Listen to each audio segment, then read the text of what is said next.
I mean, winning is always the goal, but you know. It was mostly just Peter messaging different people, I think, that he wanted to build a team with. You know, he asked me at TI.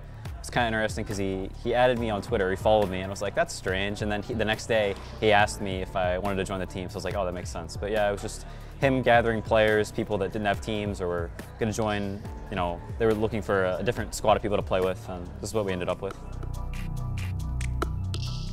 It was really cool. We were talking to a lot of sponsors, but like OpTic just seemed like a really good choice. They like build their brands for their players really well. Like it's this super well-known org, and I think one cool thing about them, like apart from other orgs, is like people watch that OpTic teams for them being OpTic, not necessarily the game they are. So people that watch other games will watch Dota just because OpTic is in it.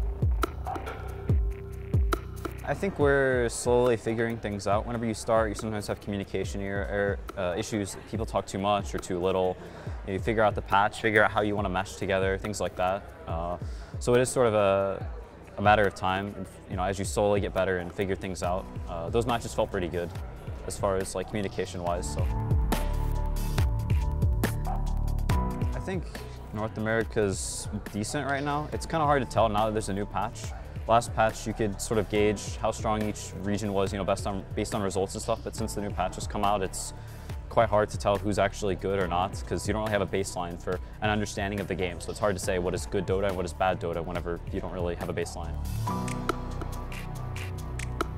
I think it's nice. It's very cool as like a player who hasn't, you know, traveled much or gone to many lands to be able to go to them and sort of experience it. It's a lot of fun. And I think the practice against better teams is definitely nice, for sure.